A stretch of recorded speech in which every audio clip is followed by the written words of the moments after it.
Exercise 5.2 question number 1 का third part है। ए की power 4 plus 3 a² b² plus B की 4b की पावर 4 इसके फैक्टर बनाने हैं। तो ये तीन टर्म्स हैं, तो हम ऐसे करते हैं, इसमें जो पहली टर्म है ना इसका स्केयर बनना और लास्ट वाली टर्म का स्केयर बनना है, तो इसको हम इकट्ठा लिखते हैं ना। a square plus 2 b² plus 2ab ए हमारे पास a² है और b हमारे पास क्या है यहाँ 2b²। अब देखिए इसको मल्टीप्लाई करें, हमारे पास आता है 4, 2 × 2 4 a² b²। तो जो आपने ऐड किया ना वही आपने क्या करना है, यहाँ सब्ट्रैक्ट कर देना है। अब यहाँ आ जाएगा -4 a² एंड b²। अब ये जो बीच वाली टर्म थी इसको एंड पे लिख देंगे हम ना, 3a² b²। अब देखिए यहाँ से लेकर यहाँ तक ना इन तीन टर्म्स का स्केयर बन जाएगा ना, a plus B whole square बन जाएगा। तो इसे हम लिख सकते हैं a हमारे पास a² है और b इसमें क्या है 2b² होल स्केयर बन गया। अब ये -4 है प्लस 3, -4 प्लस 3 आंसर आता है -1, तो -a² और b²। इसे हम लिख सकते हैं a² plus 2b² whole square minus ab whole square. तो ये हमारे पास फॉर्मूला बन जाएगा a² माइनस b²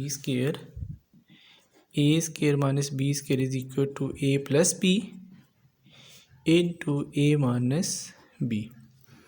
तो ये सारी टर्म a वाली है और ये क्या है b है, तो इसमें हम लिखेंगे a plus B into a minus B, a² plus 2b² plus ab into a² 2b² minus ab।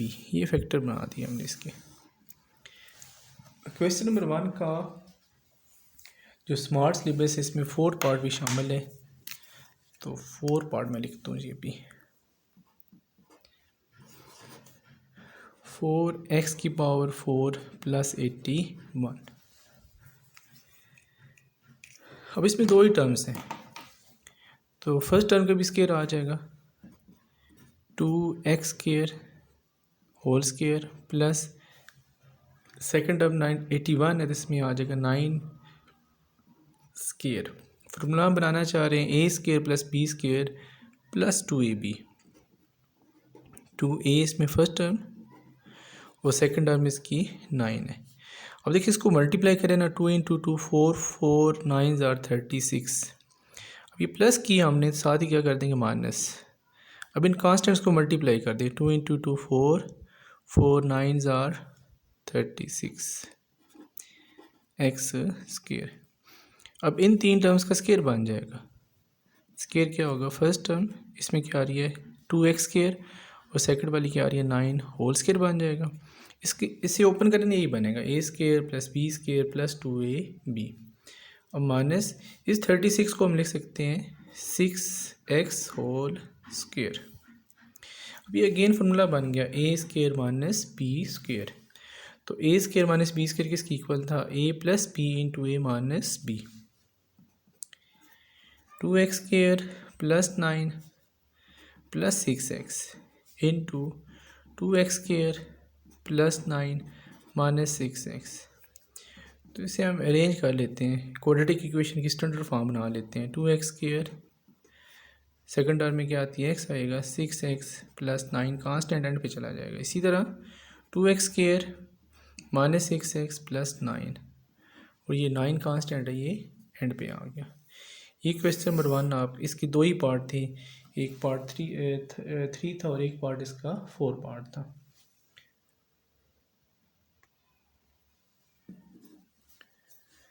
Second question का फर्स्ट पार्ट है x² प्लस 14x प्लस 48। अब ये हमारे पास क्वाड्रेटिक इक्वेशन बन गई है, इसे आपने सॉल्व करना है। देखिए जो लास्ट क्वेश्चन था उसमें भी 3 टर्म्स थी ना, उसमें 3 टर्म्स थी, लेकिन उसमें पहली और लास्ट का यानी इन तीन में से 2 का स्केयर बन रहा था। अब इसमें है ही 2 टर्म्स, दोनों में क्या आ रहा है स्केयर आ रहा है इसका। अब ये जो टर्म्स है इसमें 3 है, इसमें स्केयर नहीं बन रहा, एक का स्केयर बन रहा और कोई टर्म नहीं जिसका कंप्लीट स्केयर होना।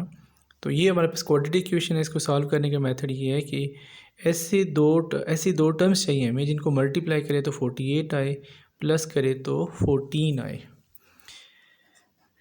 मल्टीप्लाई करने से 48 और प्लस करने से हमारे पास 14 आना चाहिए। देखिए फैक्टर बना लेते हैं हम इसके। 1 into 48 is equal to 48, 2 into 24 is equal to 48, and 3 into 12 3 into 16 is equal to 48, 4 into 12 is equal to 48। ये पॉसिबल फैक्टर हमारे पास ना। 6 into 8 is equal to 48। अब 7 8 आ चुका है इसमें, तो 9 10 11 12 भी आ चुके हैं, 16 भी आ चुके हैं। एक दफ़ा लिखना आपने इनको ना। अब इसमें देखें इन दो टर्म्स को आप ऐड करें तो हमारे पास 14 आना चाहिए।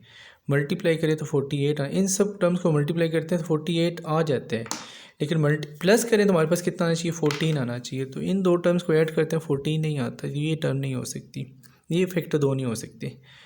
इनको ऐड करते हैं तो 26 आता है, माइनस करते हैं 22, ये भी नहीं हो सकती। इनको ऐड करते हैं तो 19 आता है, सब्ट्रैक्ट करते हैं 13, ये भी नहीं आ सकते। और इनको ऐड करते हैं तो हमारे पास 16 आ जाते हैं, ये भी नहीं हो सकते। तो 8 प्लस 6 इंटू 6 प्लस 8 ये आ जाता है हमारे पास 14। तो इसमें ये पॉसिबल फैक्टर ये दो हो सकते हैं, 6 और 8। अब इसमें भी देख लें, जो बड़ा डिजिट है उसको आप लिख लें लेफ़्ट साइड पे, और जो छोटा है उसको लिख लें आप राइट साइड पे। अब देखिए यहाँ प्लस है तो यहाँ भी क्या आ जाएगा? प्लस। अगर यहाँ प्लस है ना तो इनके साइन सेम होते हैं, ठीक है। यहाँ भी प्लस लिख देंगे, साइन सेम। यहाँ तो इस 14 की वजह से यहाँ प्लस होगा ना, तो साइन दोनों के सेम कैसे होंगे? यहाँ भी क्या लगा देंगे हम? प्लस लगा देंगे, दोनों के साइन क्या हो गए? सेम हो गए। हमारे पास फैक्टर आ चुके हैं। X square plus 8x plus 6x। देखिए अगर यहाँ माइनस होता है इनके साइन अपोजिट होते हैं, अगर प्लस है तो साइन सेम, माइनस हो तो साइन ऑपोजिट। एक और क्वेश्चन करेंगे, समझ आ जाएगा आपको मज़ीद। प्लस 48। अब यहाँ देखें इसमें कॉमन आ रहा है x, तो यहाँ आ जाएगा x प्लस 8। इन दो टर्म्स में 6 कॉमन आ रहा है और यहाँ आ जाएगा x प्लस 8। अगर ये सेम आ रहे हैं तो समझिए आपके फैक्टर ठीक है। अगर ये सेम ना आए तो कई फैक्टर में मिस्टेक की होती है प्लस माइनस में। तो x प्लस 8 कॉमन निकाल लें इसमें से, तो इधर आ जाएगा x प्लस 6। ये हमने इसके फैक्टर बना लिए जी। स्मार्ट सिलेबस में क्वेश्चन 2 का 4th पार्ट है, x square plus x minus 132। अब इसके पॉसिबल फैक्टर देखिए ना, मल्टीप्लाई करें तो 132 आए, माइनस 132 आए, और प्लस करें तो क्या आना चाहिए हमारे पास? इसके एक साथ एक्स के साथ कोफिशिएंट क्या है? 1 आना चाहिए। मल्टीप्लाई करें तो माइनस 132, प्लस करें तो हमारे पास कितना आना चाहिए? 1 आना चाहिए। अब दो फैक्टर, ठीक है, दो पॉसिबल फैक्टर इसके देखने हमने। 132, तो इसके पहले फैक्टर बनाने आप ऐसे ना, 132 की 2 6 12, 2 6 12 33 आ जाएगा, 3 11 आ जाएगा, 11 1 आ जाएगा। अब पॉसिबल फैक्टर यहाँ से आएंगे हमारे पास। एक तो आ सकता है 1 इंटू 132 इज़ इक्वल टू 132 आ सकते हैं। फिर देखिए 2 इंटू 66 132 आ जाएगा। फिर 3 इंटू 44 132 आ जाएगा। इसके साथ और आ सकते हैं हमारे पास 2 into 2 4 into 33 is equal to 132 आ जाएगा। 6 इंटू 22 इज इक्वल टू 132 आ जाएगा। 12 इंटू 11 इज इक्वल टू 132। तो ये पॉसिबल फैक्टर ये हमारे पास आ गया ना, मल्टीप्लाई करने से 132 जो आते हैं ना। अब देखिए ऐड करें या सब्ट्रैक्ट करें तो हमारे पास 1 आना चाहिए ना। इसमें ऐड करें तो 133 आता है, ये नहीं हो सकता। इसमें ऐड करते हैं, ये भी नहीं आ सकता। यहाँ 47 होगा, ये भी नहीं होगा। 37 ये भी नहीं आ सकता। 28 ये भी नहीं हो सकता। तो पॉसिबल इसमें सब्ट्रैक्ट करें ना अगर आप इसको, इन दोनों को, तो हमारे पास 1 बन जाएगा ना। अब देखिए इसमें मैंने आपसे कहा था अगर बड़ी टर्म्स को आप लेफ़्ट साइड पे लिखते हैं और छोटी टर्म को हम राइट साइड पे। यहाँ प्लस है, ठीक है, तो बड़ी टर्म के साथ क्या आ जाएगा प्लस, ठीक है। जो साइन यहाँ होता है वही इस बड़ी साइड पे आ जाता है। जैसे ये 14 था तो 8 बड़ा है ना, इसके साथ प्लस आ गया। फिर आपसे कहा था अगर यहाँ प्लस हो तो साइन सेम होते हैं, अगर यहाँ माइनस है तो साइन ऑपोजिट, ठीक है।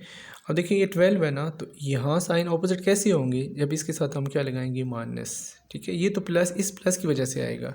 अगर यहाँ माइनस है 132 के साथ तो यहाँ इनके साइन क्या होंगे, ऑपोजिट होंगे, ठीक है।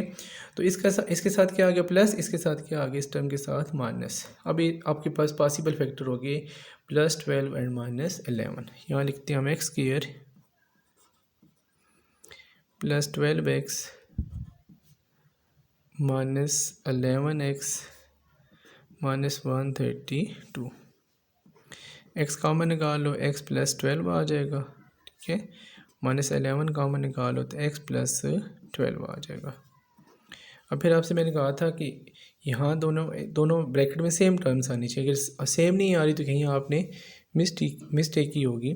अब x +12 इसमें से कॉमन निकालो, अंदर आ जाएगा इसमें x -11, और यही हमारे इसको फैक्टर करने के बाद इसका आंसर आ जाएगा।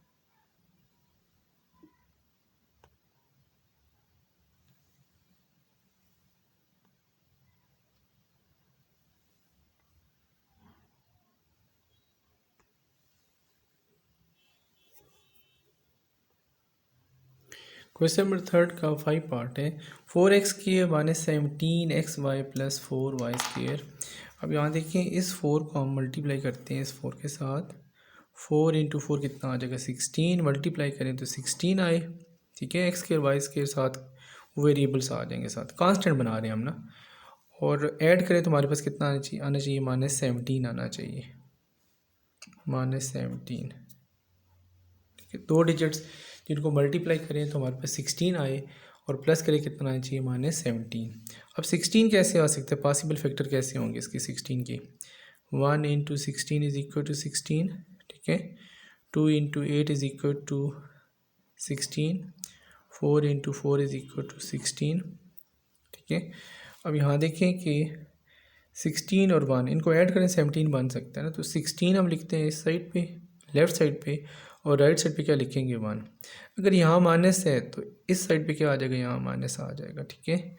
और अगर यहाँ मैंने आपसे कहा था अगर प्लस है तो इन दोनों के साइन सेम होने चाहिए, ठीक है। ये माइनस तो ये इस माइनस की वजह से आएगा, सेम कैसे हो सकते हैं, जब हम इसके साथ भी क्या लगा देंगे, माइनस लगा देंगे। अब इसका फैक्टर बन जाएंगे 4x² -16xy, ठीक है, और साथ आ जाएगा -1xy + 4y²। तो इन दो टर्म्स में से हम 4x कॉमन निकालेंगे, इस बीच में आ जाएगा x -4y, यहाँ से -y कॉमन निकालेंगे इधर आ जाएगा x -4y। अब इधर देखिए x -4y दोनों टर्म में क्या आ रहा है, कॉमन आ रहा है। इसको हम निकाल लेंगे यहाँ x -4y, इधर आ जाएगा 4x -y, ये इसके क्या बन जाएंगे, फैक्टर बन जाएंगे। क्वेश्चन नंबर 3 का 5 पार्ट भी हो गया।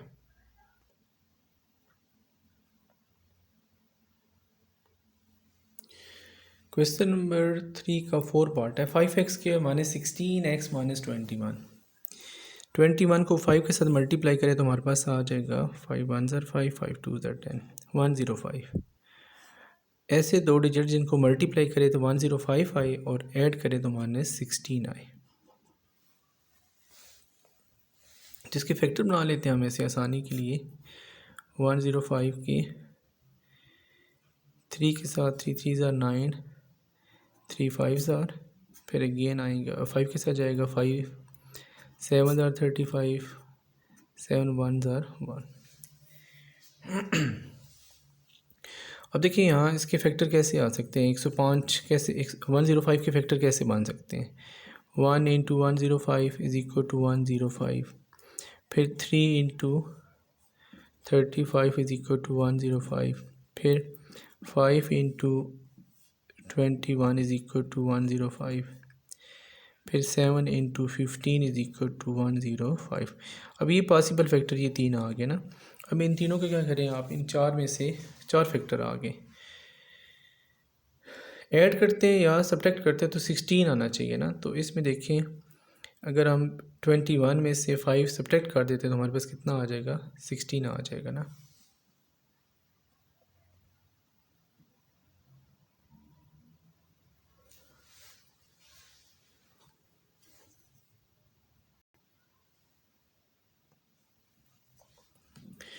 अब इन दो टर्म्स में 21 बड़ा है, इसको यहाँ हम लिखेंगे लेफ़्ट साइड पे, 5 छोटा है इसको इस साइड पे लिख देंगे। अगर 16 के साथ माइनस हो तो बड़ी टर्म के साथ क्या आ जाएगा, माइनस, ठीक है। अगर यहाँ प्लस लिखा हुआ है, साइन ऑपोजिट, माइनस होता है तो साइन ऑपोजिट हो जाते हैं, प्लस है तो साइन साइन सेम। अगर यहाँ माइनस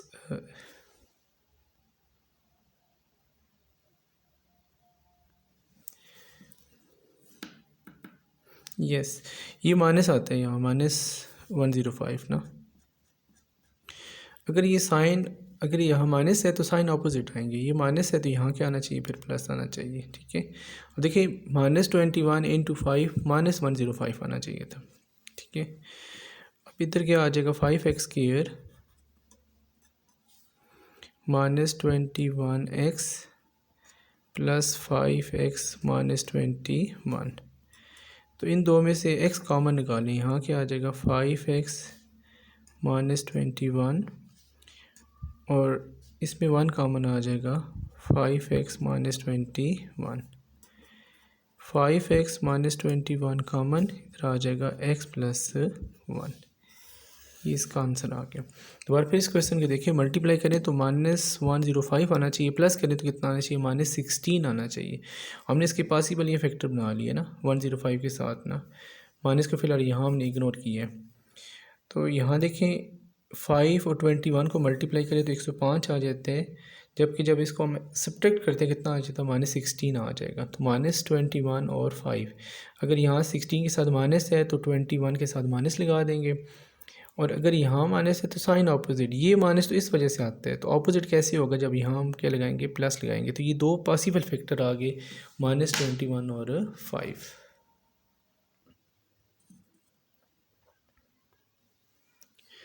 क्वेश्चन नंबर 5 का सेकंड पार्ट है, 8x³ प्लस 60x² प्लस 150। तो पहले हम इसका फॉर्मूला लिख लेते हैं। फॉर्मूला इसका है a³ plus 3a² plus 3ab² minus plus b³ तो ये इक्वल हो जाता है a plus b whole power 3। तो देखिए इसमें ना 8x³ से हम लिख सकते हैं 2x होल पावर 3, ठीक है। 2 को 3 टाइम मल्टीप्लाई करें, 2 इंटू 2 4, 4 2 8 बन जाएगा, प्लस 3a²b। तो a हमारे पास क्या है 2x है, b 125 होना चाहिए, इसको छोड़ देते हैं यहाँ टर्म ना। 3a² प्लस 3ab, a इसमें 2x है, b वाली टर्म छोड़ दें, प्लस यहाँ आ जाएगा, इसे लिख सकते हैं 5³ 5 इंटू 5 25, 25 इंटू 5 125 बन जाते हैं। तो अब देखें ये टर्म आपके पास a थी और ये कौन सी है, b है। b इसमें क्या आ रहा है 5, यहाँ भी पुट कर दें, 5 यहाँ भी लगा दें हम 5, इसे अब 5 3ab² तो यहाँ स्क्वायर आ जाएगा। देखिए इसको मल्टीप्लाई करें तो ये वाली टर्म बननी चाहिए और इसे मल्टीप्लाई ऊपर वाली टर्म बननी चाहिए ना। तो 2 इंटू 2 4, 4 5 20, 23 60। ये देखिए 3 2 ज़र 6, 5 इंटू 5 25, 25 इंटू 6 कितना आ जाएगा 150 आ जाते हैं। तो ये हमारे पास आ जाएगा। इसे हम कैसे लिख सकते हैं, a plus B whole power 3।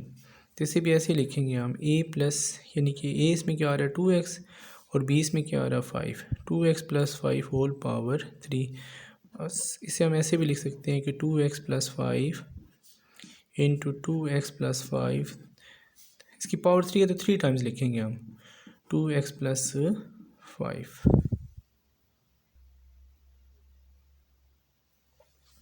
Question number 5 का 4 पार्ट है। 8x की पावर 3 माइनस 125y की power 3 minus 60x square Y plus 150x Y square. तो इस टर्म को हम लिख सकते हैं 2x क्यूब, और इस वाले टर्म को लिख सकते हैं हम 5y क्यूब।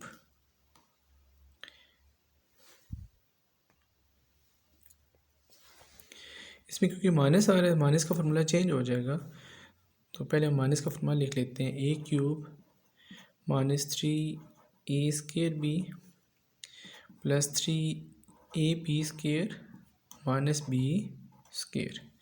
अब याद है कि a cube minus b cube, a cube minus b cube minus 3a square, a तो इसमें 2x आ रहा है, 2x का स्क्र और साथ क्या लिखा हुआ है b वाली टर्म क्या आएगी इसमें 5y plus 3ab square, a इसमें क्या आ रहा है 2x और b इसमें कौन सी टर्म आ रही है 5y और 3ab स्क्र, यहाँ हमने इसका स्क्र डाल लिया।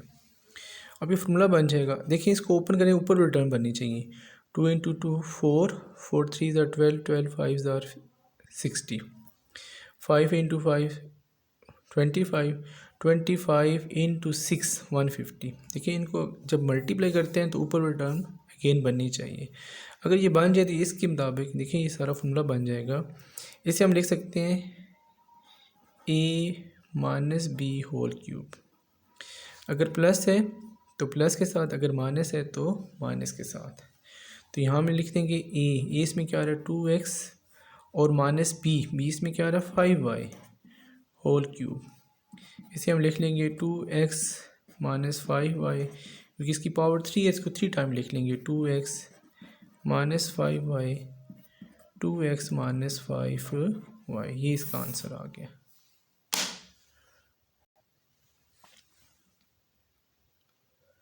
क्वेश्चन नंबर 6 का फर्स्ट पार्ट है 27 प्लस 8x की पावर 3।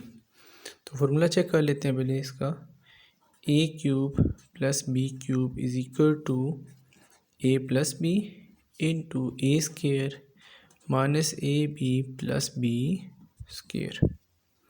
तो 27 को हम लिख सकते हैं 3 की पावर 3, 3 इंटू 3 9, 9 3 ज़ार 27 प्लस 8 को लिख सकते हैं 2x, इस यानी कि 8x की पावर 3 को लिख सकते हैं 2x की पावर 3। 2 को 3 टाइम मल्टीप्लाई करें तो 8 आ जाएगा x की पावर 3। तो फार्मूला इसका बन जाएगा a plus b 3 plus 2x into a स्क्र 3 स्क्र माइनस ए बी, ए इसमें 3 है और b इसका क्या लिखा हुआ है यहाँ 2x plus b square 2x square.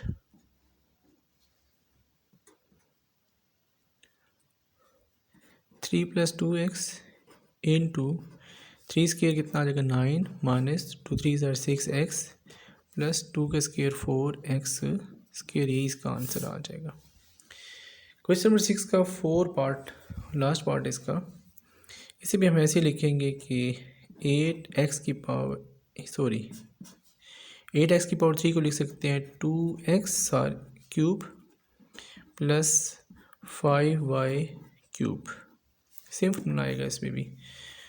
तो यहाँ आ जाएगा a plus b 2x plus 5y into a square 2x square minus A b 2x into 5y plus B square 5y square. यहाँ आ जाएगा 2x प्लस 5y इंटू 2 का square 4x square minus 2 5 ज़ार 10xy plus 5 का square 25y square.